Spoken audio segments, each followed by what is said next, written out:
Hello, everybody. I'm Jane Friedenberger, the Program Chair of City Club. Welcome to the first City Club program of 2021.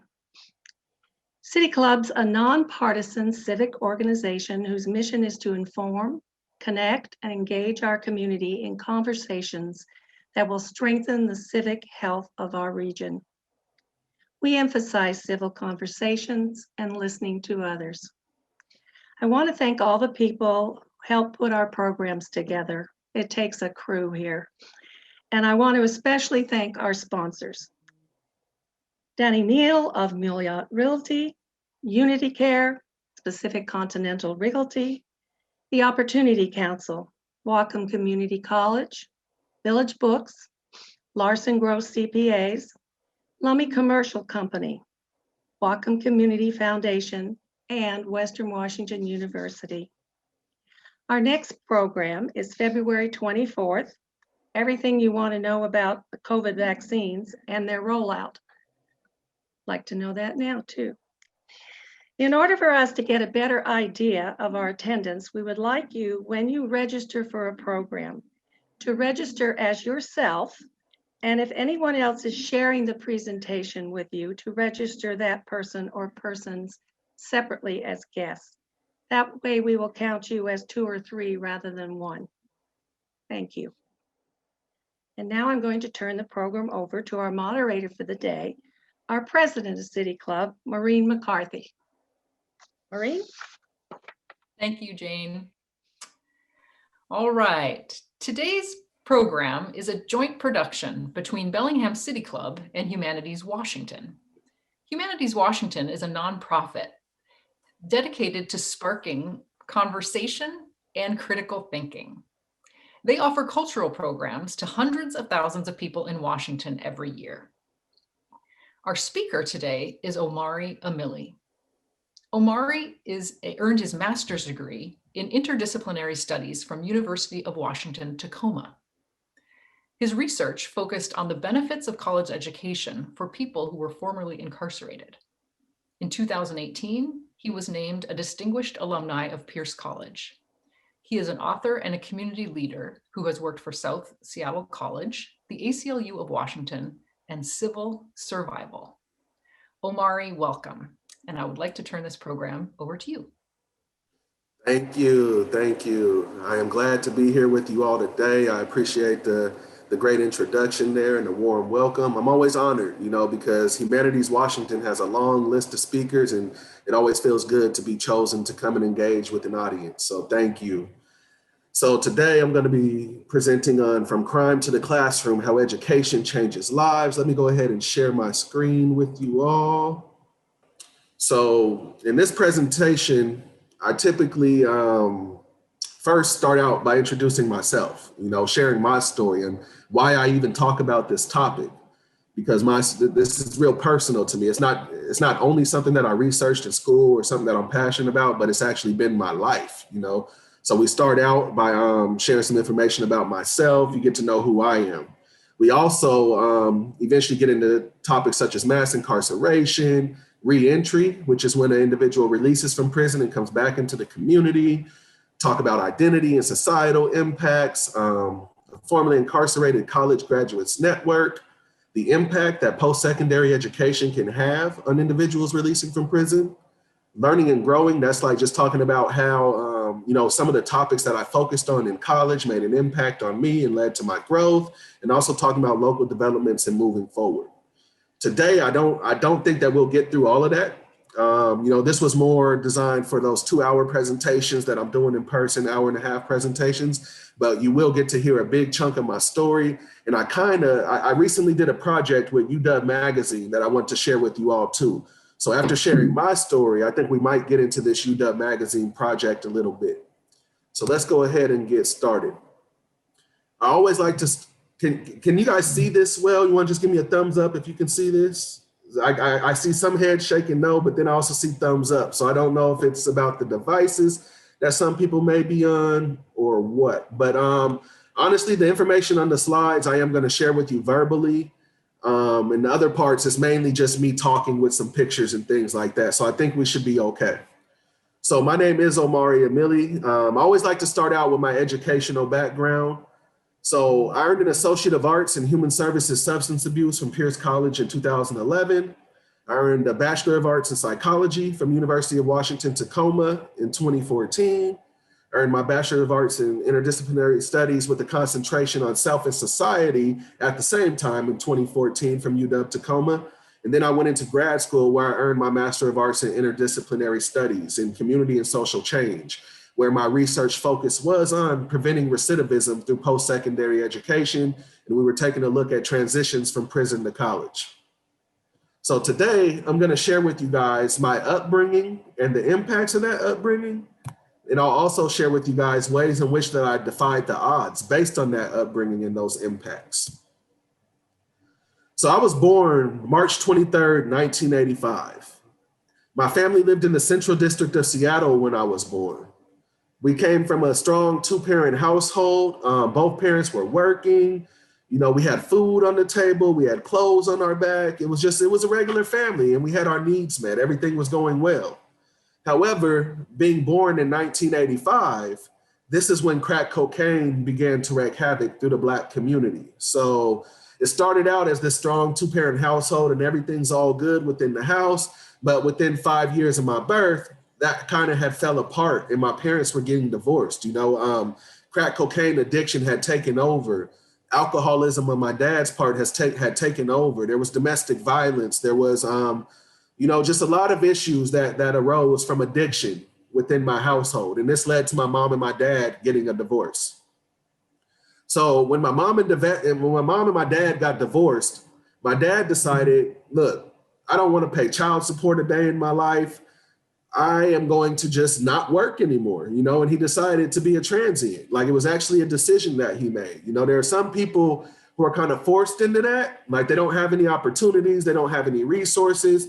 But my dad, he was employed, things were going well for him and in his life, but he made the decision, look, he thought he would pretty much be a slave to the system if he went to work and had money pulled from his checks and things like that. So he became a transient. This meant that he did not have an income coming in. He did not have a roof over his head. He wasn't in position to be a provider or a protector, but at the same time, he still wanted to be in his kids' lives. So my mom had full custody of me and my sisters, and we lived with her. But we would end up with my dad at times. Sometimes it would be, he came to pick us up. It was supposed to be for the day, but somehow we wouldn't end up going back at the end of the day. Or, he might just take us without permission sometimes. There were times we might have been with a family friend or whatever, and my dad would pop up, and next thing you know, we're leaving with him. And our mom wasn't even aware of it.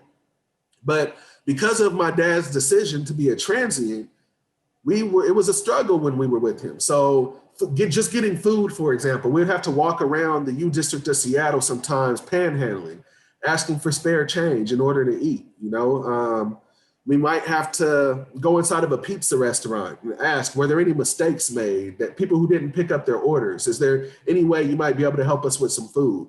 That was something that we had to do in order to eat.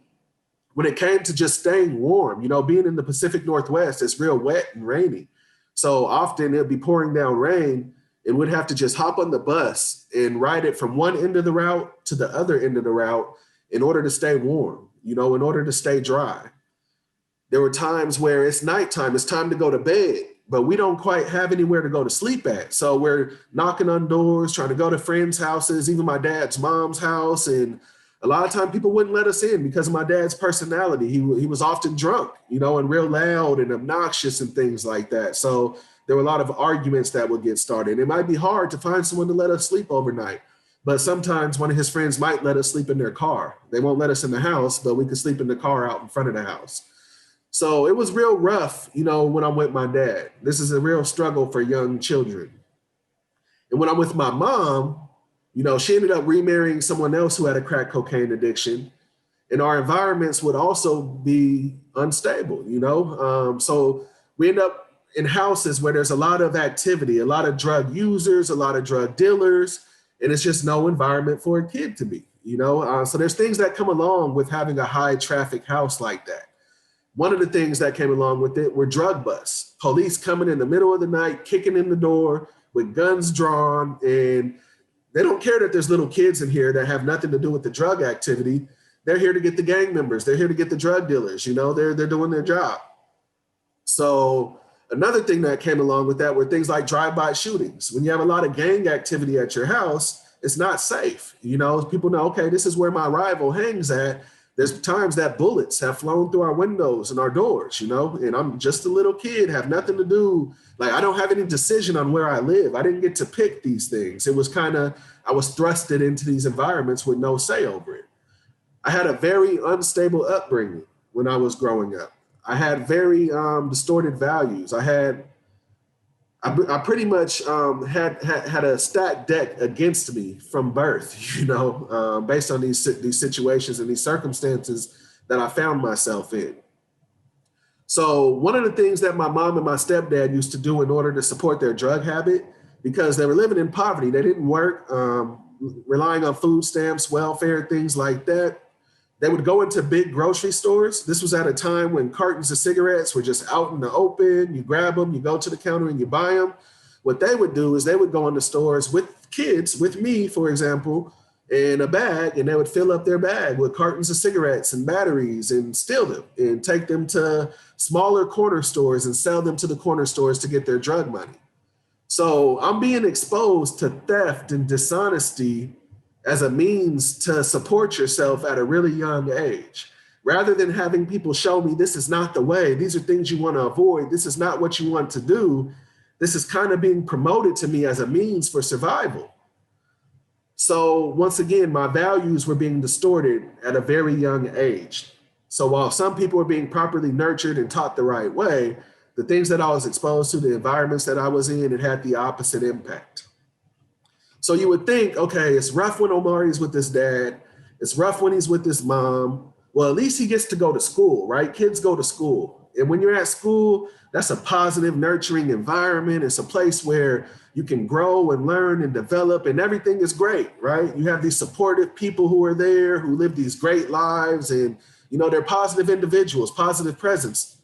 But for me, all the childhood trauma that I've been through, when I show up at school, a lot of the time, this childhood trauma would look a lot like ADHD when I'm in the classroom. So I might show up to class after not getting enough sleep at night, maybe not eating enough, maybe going through, who knows what I went through. Did I witness some form of violence? Did I witness some type of other traumatic thing that took place, and then have to show up at school and be like all the other kids the next day? And it could have even happened that same morning before school, right? So when I'm in class and I'm getting up out of my seat, when I'm blurting out, when I'm kind of doing these behaviors that are considered disruptive to the learning environment, nobody's really stopping to ask the question, what is Omari going through? What's happening at home? What's going on inside of his head that is leading to these things? It's more, Omari's a bad apple. Omari's a bad kid. He's the one that we need to kick out of class and remove from this environment. So I was often getting kicked out of class. I was often being suspended from school.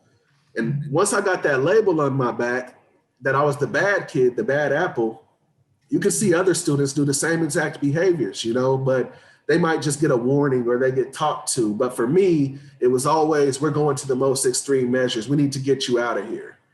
So when I was at school, my experiences there were just as traumatic as what was going on at home. I was made to feel like I didn't belong with the other kids. I was made to feel that I wasn't as smart as the other kids. And due to the lack of stability in my life, I was constantly bouncing around from school to begin with. So this created a lot of gaps in my education. So if we're moving from one place to another, like maybe going from, we had a place to live, we got evicted, and now we're in a homeless shelter. This leads to having to switch schools. When you switch schools, this is creating gaps, gaps in your education. So when it came to learning like multiplication, cursive letters, things like that, I could get bits and pieces, while I was there, while I was actually attending school, but I had these large gaps in my education, and it just had a very negative impact on my self-esteem, my confidence, and what I thought I was capable of in the classroom.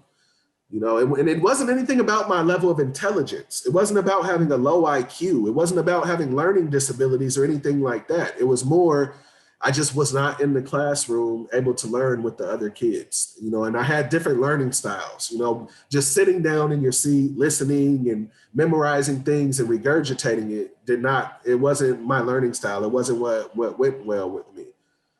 So being at school was a horrible experience, the entire K through 12 system. I went to McClure Middle School in Seattle when I was in the 6th grade. Well, actually, let me rewind a little bit. So when I was really young, like 9 years old, like once my mom got divorced from my dad, we moved to Portland. We ended up moving back to Seattle when I'm like 9, 10 years old. And I started hanging with my older cousins who were a few years older than me. And these older cousins were already hitting the streets, doing things like stealing from corner stores, stealing candy and stuff. And just involved in a lot more than me because I was real young, hadn't really left the house much, right? And these guys were getting out into the neighborhood and leaving the house a lot more. And eventually, we started going to downtown Seattle while I'm in 4th or 5th grade, 9, 10 years old.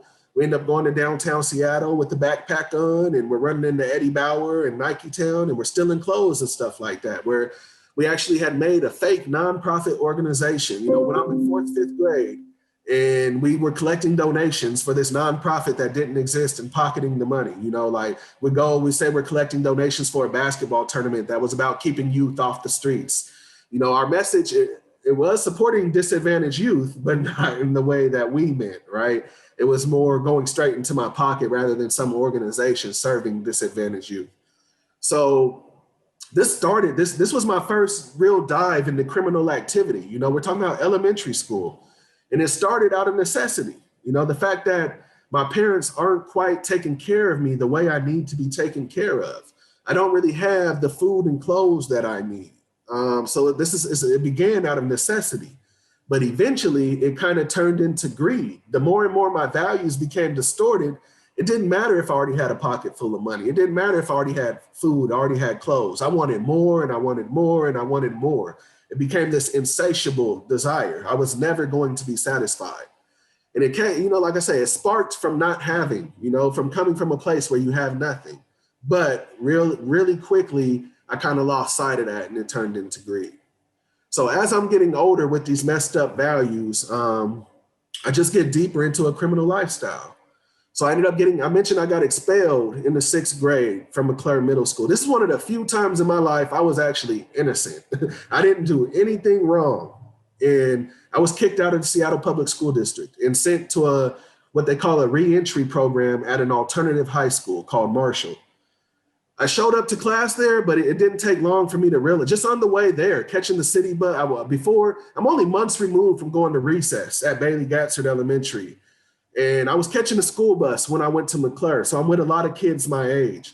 But once I'm in the alternative high school, I'm only in 6th grade, but I have to catch the city bus all the way from South Seattle to North Seattle to get to Marshall. A lot of the students I'm going to school with are 18, 19, even 20 years old. Some of them have children. A lot of them are deep in the gangs. And, there's a lot of various things that led to them being at the alternative school.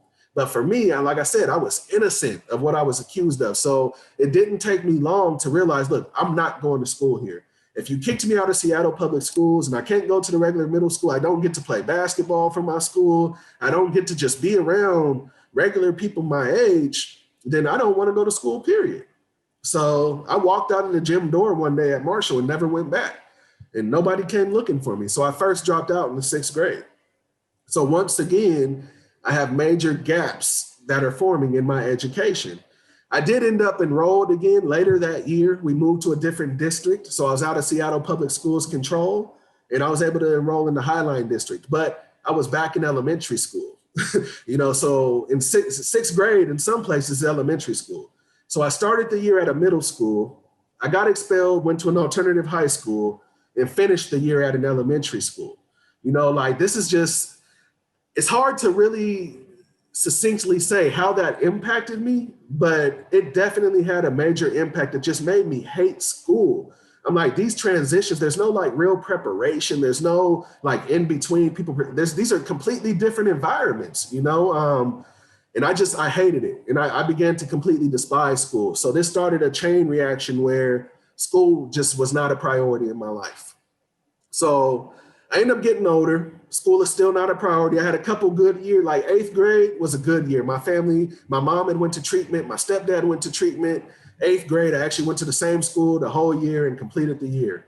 I still struggled because of those gaps in my education. Probably shouldn't have passed my math classes and things like that, but they kind of push you through, right? Even if you don't know the things you're supposed to know, you still get pushed through. So somehow I passed the 8th grade and made it into 9th grade, where once again, 9th grade, I ended up struggling. And at the end of the year, I dropped out once again. So as I get older, my values are getting distorted.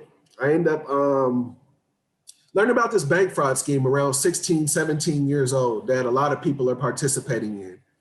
And, you know, I came from this lifestyle where I'm dirt poor, never had more than a couple $100s at a time from the little petty crimes I was committing. And I learned how to make thousands of dollars in one day, you know, and during that same day, you can make thousands of dollars. And I'm like, look, I grew up dirt poor. I see my cousin who grew up just like me pull up in a Mercedes Benz one day. And I'm like, dang, how'd you get that, man? And, you know, he's telling me about this bank fraud scheme and how it pretty much had become his job. You know, this was his everyday lifestyle, right? And so for me, once I saw my cousin in the bin, I'm like, look, I need to sign up. Whatever it is that you did to be able to drive a Mercedes Benz coming from where we came from, I want to sign up to do that same thing. I don't care if it's illegal. I don't care if it's not right. Like my values, I had nothing, no role models, no guidance, and I did not have the values or character to stop me from going down this path. All I saw was dollar signs. So I ended up jumping in with this bank fraud scheme, and I learned really quick how to make a lot of money. And I made hundreds of thousands of dollars committing this bank fraud scheme over the time period that I did it. And I actually was able to buy the BMWs, Mercedes Benzes, the gold chains, the nice expensive clothes. And for me, growing up how I grew up, listening to hip hop music, watching the movies that I watched, looking up to pimps and drug dealers and gang members and, you know, rappers and things like that, that's how you measure success, is what material possessions do you have? Are you on your way to getting rich? You know, that was what appealed to me. And that was the lifestyle that I want. I want to be someone who doesn't have to go work for it, but is rich, you know, like you're able to just in this underground lifestyle, have a pocket full of money. You might not have a bank account, but you got a pocket full of money, you know, and you feel rich. So I thought I was successful. I thought I had made it. But little did I know what I thought was this path to success was really a path to destruction. The reason I thought this was success was based on distorted perceptions the whole time. I was being misled. I was led astray, you know, by my culture and my lifestyle and all the things that I was exposed to at a young age, starting with my parents taking me to these stores to steal with them, you know, that's where it all started. So this destructive, I didn't realize the destruction part. I recognize, okay, I get money, I'm solving some of my life's problems, I'm able to get my own place to live, my own cars and things like that. I didn't realize the destructive part of it until one day I'm wanted for 30 felonies at one time. And let me remind you, this is a lifestyle for me. There's 365 days in a year. A lot of people who grow up the way I grow up, they sell drugs, you know, because it's what they're introduced to. They're not introduced to going to fill out a job application and things like that. It's, okay, my uncle sold drugs, my dad sold drugs, my cousin sells drugs, I'm gonna sell drugs too.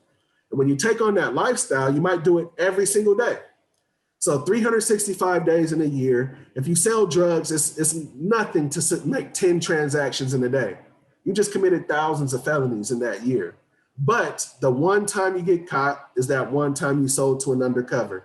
So despite the fact that your lifestyle has led to you committing thousands of felonies, when you get in trouble, it's for one, or it might be for two, or maybe three, you know? But for me, committing bank fraud, every time I wrote a bad check, every time I made a transaction, walked up to an ATM machine with my face showing, this is leaving a paper trail. So for me, when I get caught, it's not for no one-time thing. These guys are able to build up a case against me. So even though I say I was wanted for 30 felonies, keep in mind, this could have been far more than that because this was a lifestyle that I was living. But it's still a shocker. You only need 9 felonies in the state of Washington to receive the most amount of time possible. You're maxed out on the sentencing grid at 9. So for me, this was 3 times over. And I didn't know really what I was getting myself into when I'm committing these crimes. Like say you commit armed robbery, you know what I'm doing is armed robbery. That's what I'll be charged with. I had no idea what they might charge me with. But these 30 felonies were made up of, there was identity theft in the first degree, theft, forgery, conspiracy to commit these crimes. And I think identity theft in the first degree happened to be the one that carried the most time. And that was a maximum of 7 years in prison. However, my attorney was telling me that I'm looking at decades in prison. And I'm like, this just doesn't make sense. I wrote the law library. They're telling me like 7 years is the maximum. And when it's on one case, like the sentence runs concurrent rather than consecutive. So whatever the highest charge is, that's usually how much time you serve. But what my lawyer told me was, look, I understand you're only charged with these 30 felonies right now, but they have a whole lot more that they're looking to file against you. And one of them is leading organized crime. So these are the type of charges you would see like a mafia crime boss with, someone who's running like an actual crime family and has a lot of people working for them, and supporting their criminal activity. For me, it wasn't quite the case though, and there wasn't a lot of organization to what I was doing. I was very stupid about it. I was a dumb criminal, and I have no problem saying that. I was not smart about these crimes that I committed. When you walk up to a camera with your face completely exposed and you're writing checks in your handwriting and putting your name on it and cashing it or paying your rent with it, like you're really not being very sophisticated in that, you're gonna get caught. But, I just like, dang, I can't believe they want to get me for leading organized crime. But I did make a lot of money. They did want to make an example out of me, despite the fact that I was very young. They wanted to put me away for a long time. So after sitting in the county jail on a 6-figure bail, after turning myself, they didn't have to come find me. I turned myself in and I sat in the county jail for 8 months before my lawyer finally told me, if the best way out of this, you're going to have to just plead guilty as charged to all 30 felonies you were charged with. If you don't plead guilty as charged, they're going to file more charges, including the leading organized crime, and then the decades in prison will be a reality. So this is the person, my life is in their hands. I went ahead and did it. I pled guilty as charged to all 30 felonies. Before this, I had never been in trouble with the adult system. Got away with a lot of stuff for a long time, probably should have been in trouble sooner. But I instantly went from having no criminal convictions, no felony records, to now I'm a convicted felon with 30 felonies on my record. Fortunately, although the prosecutor was recommending my maximum of 7 years at sentencing, my lawyer fought and got me a sentencing alternative that the judge took into account my young age. I was only 21 at the time of sentencing. He took into account that I didn't, even though I was charged with 30 felonies and I was going to be sentenced the same as someone who had been in and out of prison 9 times already. He took into account the fact this isn't someone who has been back and been back. So I ended up with a 3-year prison sentence with 3 years of probation. So it's basically a 6-year sentence where the 3 years of probation can be converted to prison time if I mess up. But for me, I'm like, there's no way I'm throwing this away. This is an amazing second opportunity. And I'm not going back to these bank fraud schemes. I'm not going back to crime, period. When I get out, I'm going to do something with my life. So I'm released from prison. I was 23 years old. I had a GED. I had no work experience. I wasn't part of any programs, but I knew I didn't want to go back. So what do people do? They go get a job, right? I had 2 kids to take care of at the time. You go get a job to support your family. But what are my options with no experience, a GED? I was able to find a job at the Old Country Buffet at the Lakewood Town Center, paying minimum wage. It's part-time. That was the best I could do. I got a lot of no's, and finally I got a yes from the Old Country Buffet. But it only took a couple shifts before I realized, look, this cannot be it for me. If I'm going to trade in this life of crime, the alternative needs to be a life that I can find meaning in. It needs to not be a poverty trap. It needs to be something where I don't feel like I'm part of this permanent underclass that's stuck doing the things that the successful people in society don't want to do. So I'm like, how can I get there? From where I am today, how can I get there to where I can live a meaningful life? And I ended up turning to education. My GED was all I needed in order to enroll at Pierce College. So I enrolled at Pierce College in 2008, months after my release. And I earned my associate's degree in alcoholism and drug abuse while watching my classmates go actually into the field, right after you begin your educational journey in that program to be a chemical dependency counselor, you start earning your trainee hours. So you're given a caseload, you're working at an agency, but I had 30 felonies on my record and I was scared of background checks. So I'm going to class, I'm earning my degree, I'm passing the class, making progress, but I was scared to try to get certified by the state. I'm like, if they tell me no, like that's going to be highly discouraging. And will I even want to continue school? So I realized, okay, this degree that I'm earning, it comes with a direct transfer agreement. So even if I can't go to work in that field, I can at least continue my education. So what I did, I earned my associates, never even tried to work in the field because I did not want to be told no based on the background. But it opened the door for me to transfer to the University of Washington under that direct transfer agreement. So I mentioned having a lot of gaps in my education. I started at Pierce College learning middle school level math, maybe even elementary school level math, learning like the order of operations. Please excuse my dear Aunt Sally, things like that. Do I do the multiplication? Do I do the subtraction first? What do I do first? I'm learning that. And it took several classes before I got to the college level. But as I mentioned, my problems as a youth was not my level of intelligence. It was more the instability, the trauma I was going through. So eventually I made it to college level statistics and I was able to pass it, with a pretty decent grade. So even though I started from the bottom, I was able to get to where I needed to get to. When it came to writing papers, I was writing a lot of A papers and my confidence and self-esteem was boosted. I was able to find value in my voice, and I actually saw, okay, Omari, you do have potential. And when it comes to this education thing, maybe the problem was not you. Maybe the problem was the makeup of the K through 12 system.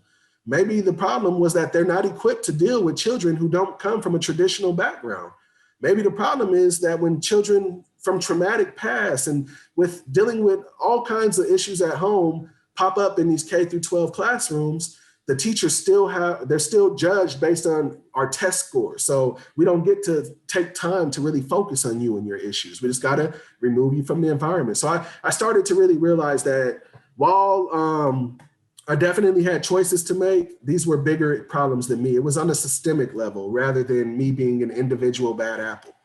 So fast forward, I spent a lot of time on this part. Let's fast forward to I earned my master's degree, right? So I mentioned my confidence is boosted. I mentioned my educational background earlier. So I'm doing my research on preventing recidivism through post-secondary education, make it through the associates, make it through my bachelor's. Now I'm earning a master's degree. I still have 30 felonies on my record, still don't know what I want to do with my life, but my research focus allowed me to start focusing on my story, my journey, and actually embracing it rather than hiding from it. So when I hid from the background check at the associate's level, I kind of did the opposite once I made it to the master's level.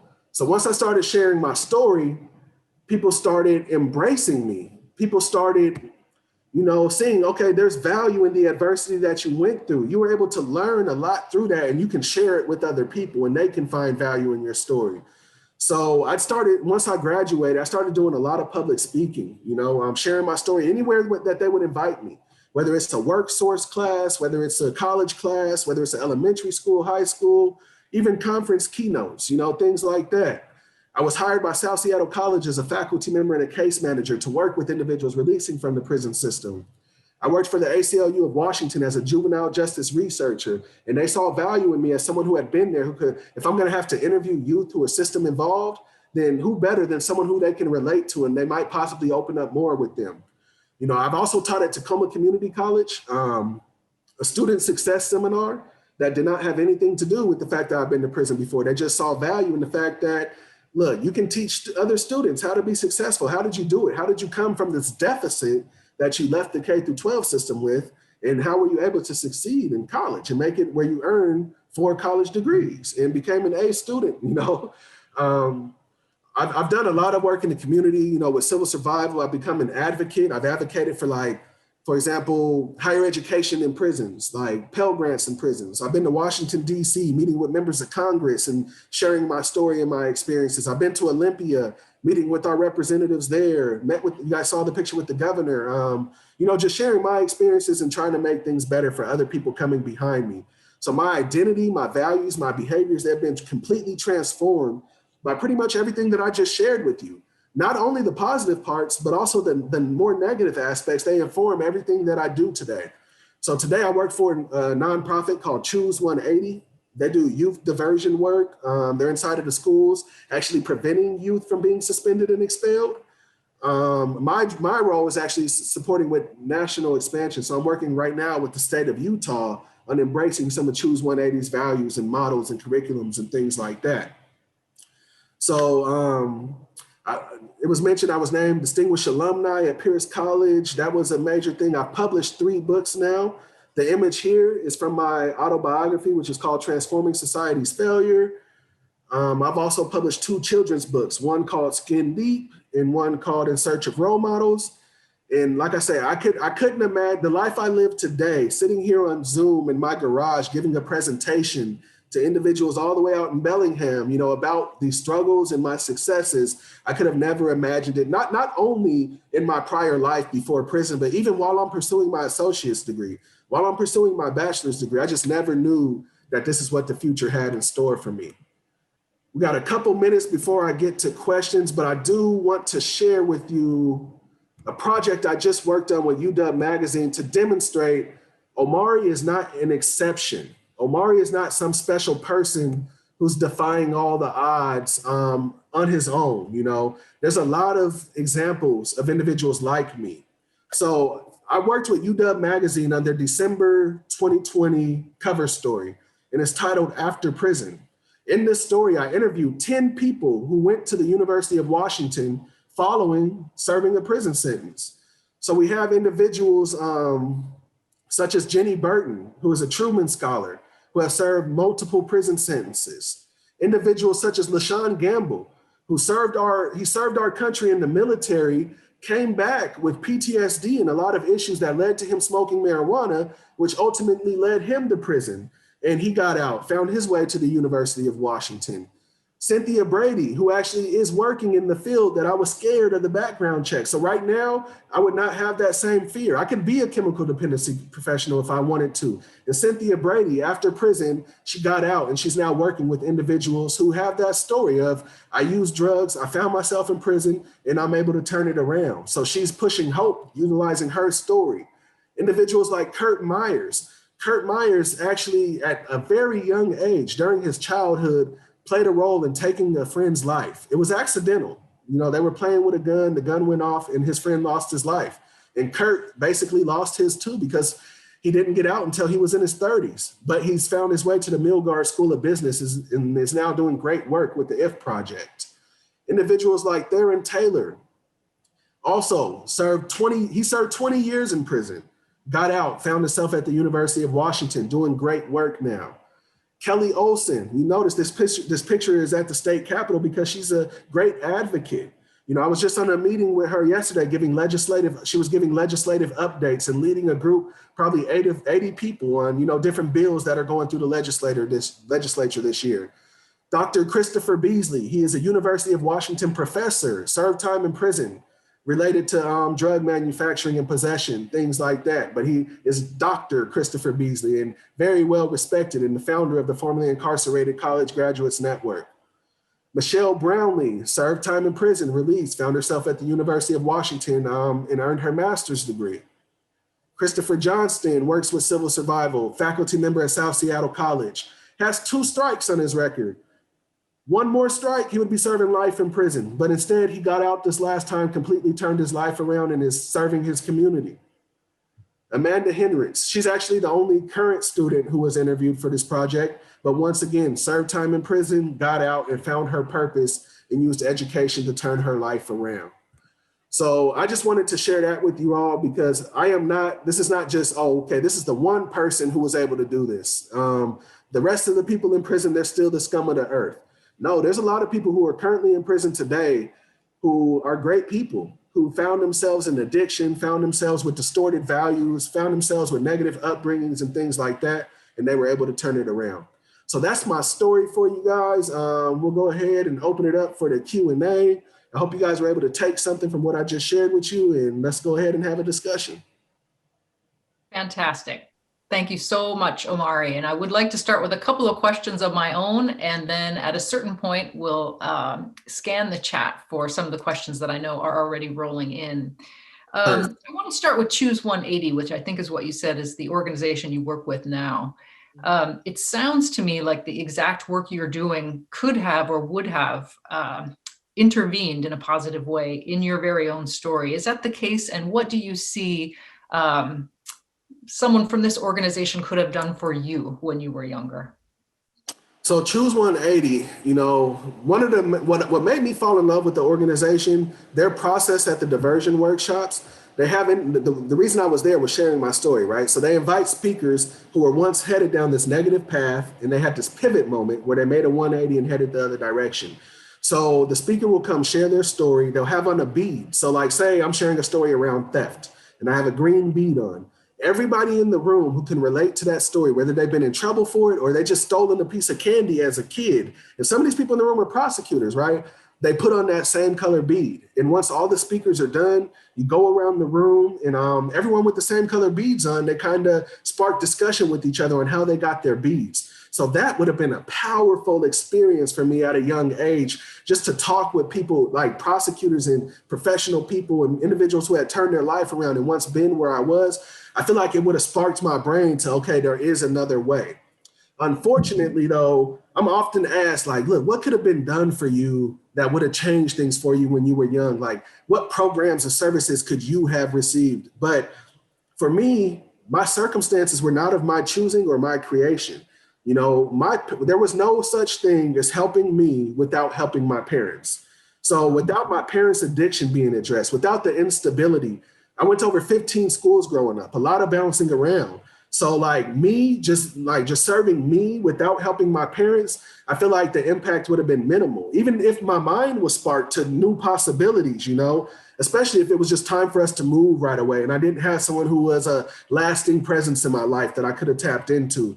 So I think these programs, and I work in these programs, right? So I believe in them. I think they can make a difference in a young person's mindset. And I'm on a personal mission to introduce new possibilities and change the narrative for individuals from backgrounds similar to mine. And that's the role it could have played. It could have introduced new possibilities and could have changed the narrative for me.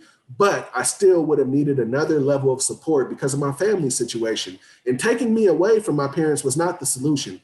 I did have a couple foster home stays in my young age, but there's a foster care to prison pipeline. You know, there's individuals who find themselves taken from their parents, they're thrusted into foster care, and the trauma continues. There's some people in foster care who are being molested, you know, raped, things like that, who are still not being properly nurtured or loved or cared for. And a lot of the time there's instability there because you might be with the family and that family can decide, I don't want you anymore, you know, and you end up having to go somewhere else. So while Choose 180 could have been impactful for me, there still was a lot more work to be done. And Choose 180 does try to address that. They do follow up, they connect with families, they provide resources and things like that. But just going to workshops alone probably wouldn't have been enough. Thank you. It occurs to me that one of the stars of your story really is the two-year college, and specifically Pierce College. Can you share, how did you find them, or they make it so that you could find them? And maybe more importantly, what are some of the things they did to retain you as a student?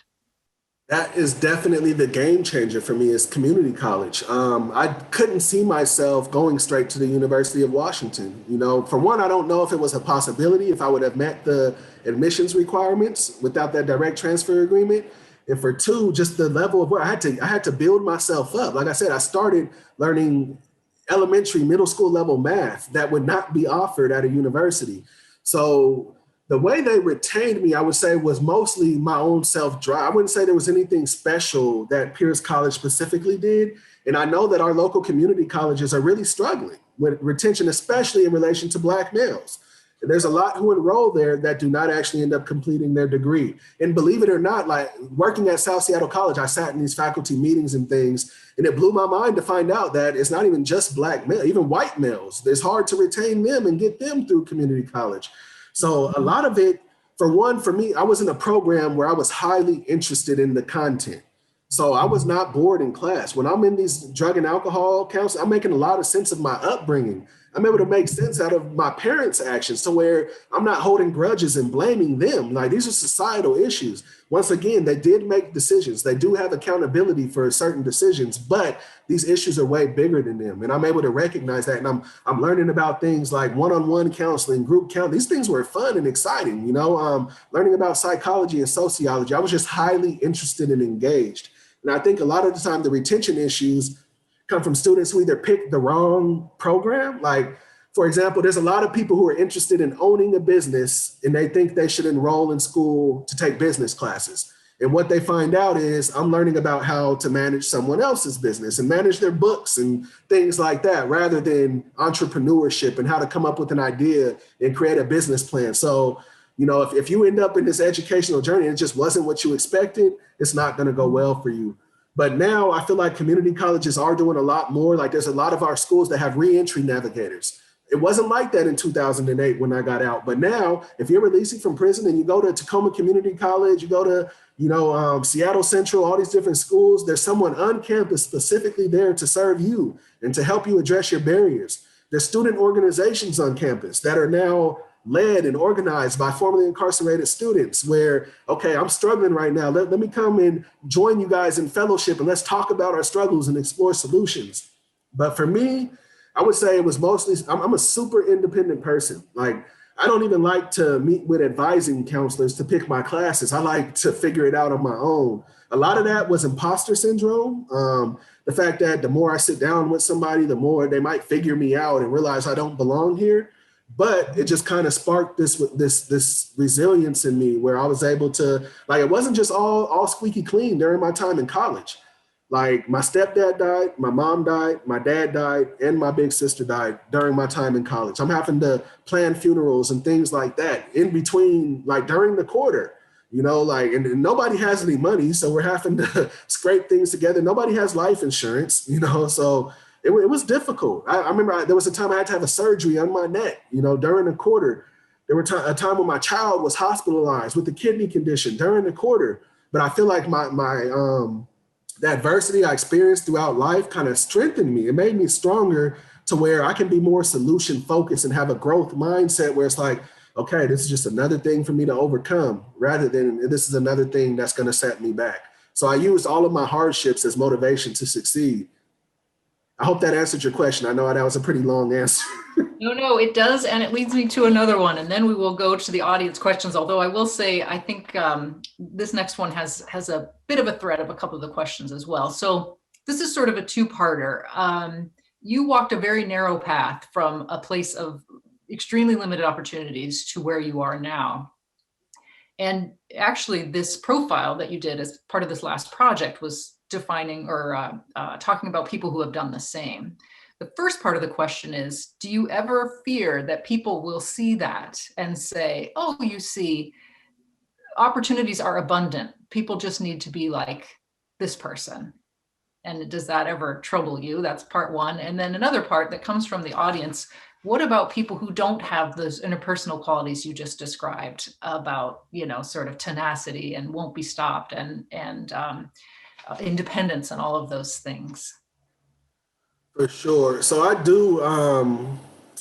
do recognize that there's potential for individuals to look at people like me and the individuals who are profiled and say, okay, so everyone who doesn't do what they did, it's their own fault. These opportunities are there, but it's just way deeper than that. Like I said, when you introduce possibilities, it's something that, like, for me, this college education thing, if I had prior experience, I forgot to mention that. So before prison, I had a friend who played basketball where I actually recognized that my GED was enough for me to go to college. So it was already, I knew that. No one had to tell me, but there's a lot of people who don't even know what it takes to be admitted to college. They're not really aware of the possibilities. The opportunity that was there is definitely an opportunity, but I went into deeper poverty as well. So I owe $150,000 in student loans. My education was not just all free. So, and I had to make a major sacrifice between choosing, do I work full-time or do I be a full-time student? If I chose to work full-time, eventually that can end up stopping me from being a student. A lot of people have these pressures where okay, I'm not even aware of the fact there's student loans and financial aid money and scholarships and things like that. So this isn't realistic for me. And then there's other people that had such negative experiences in school that they really just don't see education as a possibility.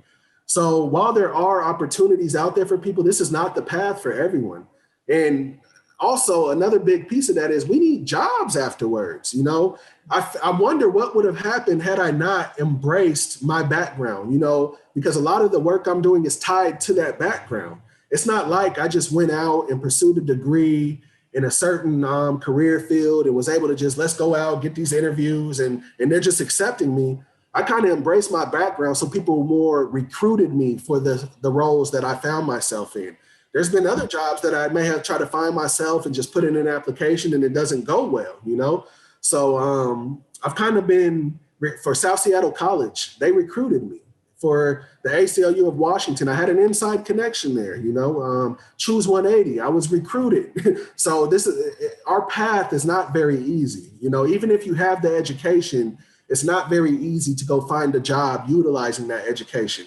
And that's not only for us, people who have been incarcerated, that's for the general public, you know, there's a lot of people who are earning bachelor's degrees and then going to get jobs that do not require a bachelor's degree.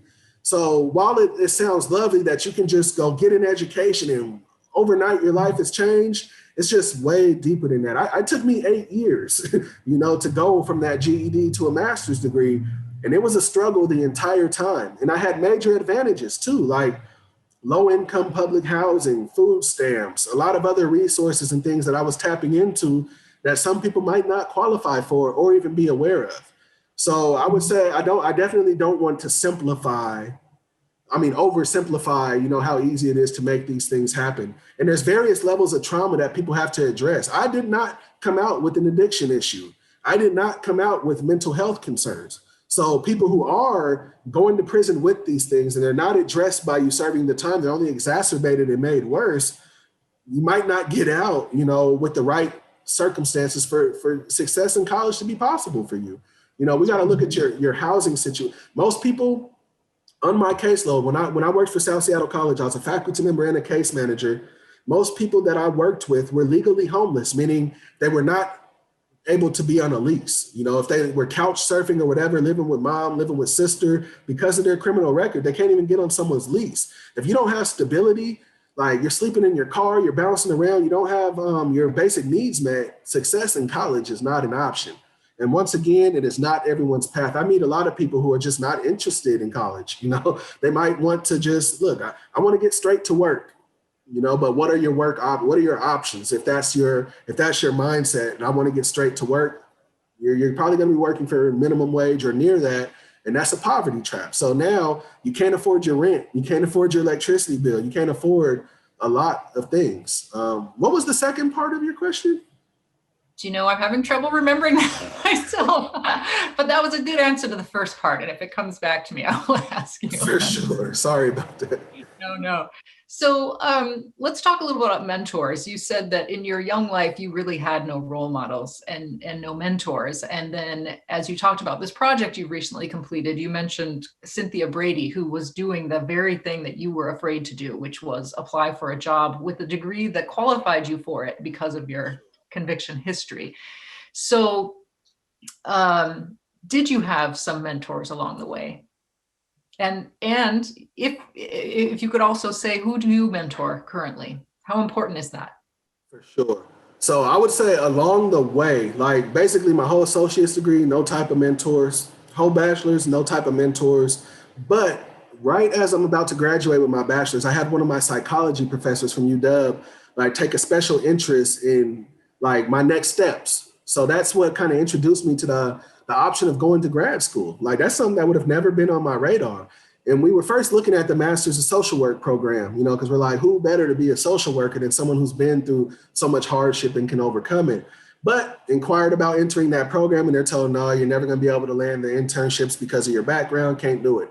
They actually overstepped. You know, they should have never told me that because I know multiple formerly incarcerated social workers, individuals with masters in social work, but it was necessary because I'm one of these people who like kind of believes that we have a destiny. And had I went into that master's in social work program, I wouldn't be talking to you today. There would be no public speaking. There would be no books. There would be no, what I do right now would be a whole different path, you know? So, and it's the educational program that I was in and the research method I was using called autoethnography that led to me writing the books and things like that. So I guess you can call that somewhat guidance, but not quite mentorship when it came to applying for grad school. And there wasn't like the continued relationship. Once I was in grad school, you know, I don't know how many people on here have been in grad school, but you have to have this committee. So you have your chair and your reader who helps guide you through your path while you're in grad school. And they, while I would say they didn't really mentor me the way I see a lot of mentorship taking place, they did guide me through that process of making it through grad school. And also a lot of the connections that were made sparked from those guys. You know, when I graduated, I created a prison to college workshop for my master's project instead of writing a thesis. And I graduated with the contract with Tacoma Community College to facilitate this workshop based on a connection that my reader had made. So they played a mentorship role with that academic part in my project. Once I graduated, there were a lot of different people who reached out to me, but I wouldn't say an actual mentor relationship had formed. But I would say that I played that role for several people. I have friends of mine who constantly seek my guidance and advice. And if they have big decisions to make, they'll kind of bounce it off of me and see what I think about it. Or if something happened in their life, they'll like to talk to me about. So I do feel like I play a mentor role with some of my friends.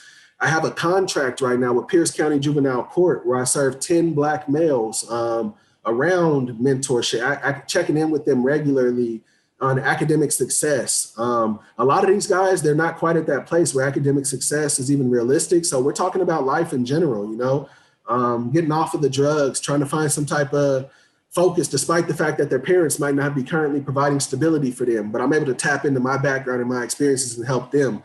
I spend a lot of time, like before COVID, I spent a lot of time like in youth detention centers and things like that, participating in events where my audience are individuals who can probably resonate with my story and just trying to be that resource for them. I always give my business card, my phone number, my email, and there's young people who will reach out and seek my guidance. So mentorship is huge for me. And like I say, it's mainly around not like telling people what to do, but in introducing possibilities and getting them to think.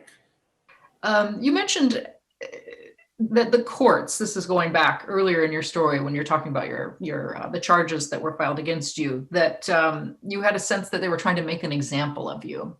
Yes. And, you know, the call for police reform is one of the many demands of the Black Lives Matter movement. I'm curious, what does police reform mean to you now in the context of your earlier interactions with the law and with the criminal justice system? Sure. So with the type of crime that I was committing, a lot of the police reform stuff right now, when it comes to Black Lives Matter and things like that, it's about like the neighborhoods that you're policing. It's about your interactions with like minorities, people you might have some type of fear of and things like that. You know, too quick to pull the guns out. Like, let's get more training. Let's get more de-escalation tactics and things like that. With my personal situation, I was not arrested by the police. I turned myself in. So there was an investigation that detectives had done, but law enforcement, I didn't really have many interactions with them. And I wouldn't really, but one area that I would say, like, they take people into these interrogation rooms and they can make threats, they can scare you to death and get you to waive constitutional rights and things like that. And that is one of the things that led to me having 30 felony convictions was someone they had done that to. So I think there definitely needs to be reform in how they interrogate young people and making sure that they're fully aware of exercising their rights, because that's just how our system is supposed to play out. But beyond police reform, I just think system reform in general, sentencing reform. When I say that the prosecutors wanted to make an example out of me, these crimes that I were committing were very widespread. There were a lot of people committing these crimes. They were never going to catch everybody.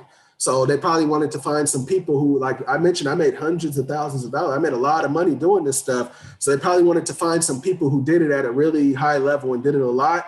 And if we send these guys away for decades, then these other guys who probably know about them might stop doing this stuff, right? So that's the example that they were trying to make. And I know of two people who did nothing different than me who did receive 16-year prison sentences. You know, I'm talking about we lived the same lifestyle, committed the same type of crime. We didn't do it together, but I know they were doing the same things as me. And that example was made out of them.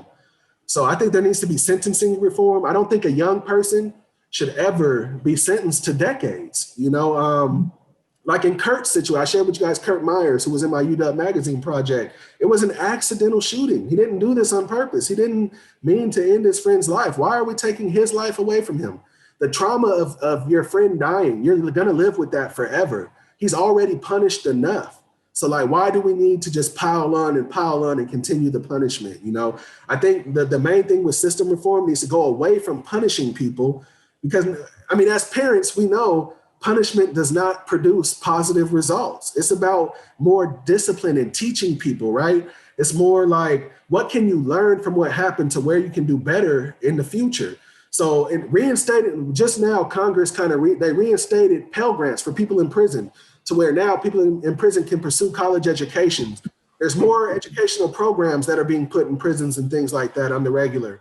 So they call them correctional institutions, but there just hasn't been much correction taking place. If anything, you might go there and become a better criminal because you're connecting with people you can exchange ideas with and things like that. And like, I know for me, once I got caught, they gave me a copy of my paperwork, and the investigator, like, I pretty much learned how to get away with the crimes that I committed by reading my paperwork and seeing where I went wrong, right? So they need to make sure that it's intentional about making sure. My thing is like, look, I don't care what crime you were convicted of. Even when we think about what you might label as the worst crimes ever, like murder, rape, child molestation, for society, the best thing possible is that this person does not commit this crime again. So what needs to happen is, if we know they're not getting a life sentence, if you're not getting a life sentence, then that means you're going to be back in the community one day. And when you're back in the community, do we want you to have opportunities and resources to where you can actually build a meaningful life? Or do we want your back against the wall to where crime is perceived as your only option and you have to turn right back to that? So I think that's something that people often don't think of. So when we think about system reform, I just want to see prisons become educational institutions rather than places of punishment. Right, but it's not necessarily police reform, right? It's more just criminal justice system reform in general. Right. Well, I thank you, because you actually just answered one of the questions that I haven't asked you from the chat, which is, what more could prisons do to decrease recidivism? That's great. I just want to go back to one thing you said about, when you got to Pierce College, and here your whole life, it was sort of, the deck was stacked against you getting to be a student. So here you are a student, and you talked about some of the things that were, surprising and wonderful for you to be able to reflect on your background, reflect on your parents, and learn something that was really personal and that really mattered. Were there other surprises, things you thought you'd hate that you loved, or things you realized you could do that you didn't know you could do? What about a little bit more about when you first got a chance to study? Yeah, the biggest surprise was really just seeing what I was capable of, from going, when you start on it, like I mentioned having my GED, I didn't quite talk about how I got there. So there was a gap in our conversation today that went from the struggles in the K through 12 to the GED. So I got my GED before prison. I ended up going to Tacoma Community College and just signing up to take the test. So I didn't take any classes. I just went to take the test one day. And I did a lot of guessing. There was a lot that I just did not know that was asked. I did a lot of guessing on that test. And I guess if you just put C enough, they give you your GED or something, because I promise you, I had to learn some of these things at Pierce College that were on the GED test. But so my gaps were not filled yet. So once my confidence hadn't been boosted, I didn't have any type of, even though I had a GED, I didn't have any type of success to look at. So I was just surprised by the first A paper that I wrote and the feedback that my teacher gave me, like, oh my God, this is a great paper. I love the way you think and things like that. And I started to realize that because of my background, and it's unique for individuals who find themselves in college to begin with, a lot of my contributions are special in a way, and I'm not saying special like above everyone else. I'm saying special to the point where I might be in a class talking about the K through 12 system and the school to prison pipeline, and I can speak from personal experience. I might be in a class and we're talking about the prison system, and I can speak from personal experience. So I was surprised that my contributions just added a level, not only for me, but for my teachers and for my classmates. And this was kind of shared and expressed to me that, oh my God, I would have never thought about it that way. And I'm glad that you're here and things like that. So I'd say that was one of the biggest surprises, was just the fact that nobody rejected me, at least to my face. Who knows what was going on in their head, but people accepted me and embraced me and kind of gave me a lot of praise and appreciation and things like that. That was a big surprise for me. That I just did not expect in an environment like higher ed. All right, well, I think we are close to out of time. Before I thank our speaker, I want to let you know that Humanities Washington would very much appreciate if you would take a short survey about our program today. And if you could watch your email mailboxes, you will see a link to that short survey in the next day or two. To everyone who joined us, I want to thank you, and especially to Omari Amili. Your story is very personal and it's very powerful, and we are very thankful that you joined us as our speaker today. Thank you. Thank you. And I am putting a link to my books in the chat, my web, and also a link to my website, just in case anyone's interested about learning more. And also, I have events all the time, so I would hope to see you guys again. Thank you for having me.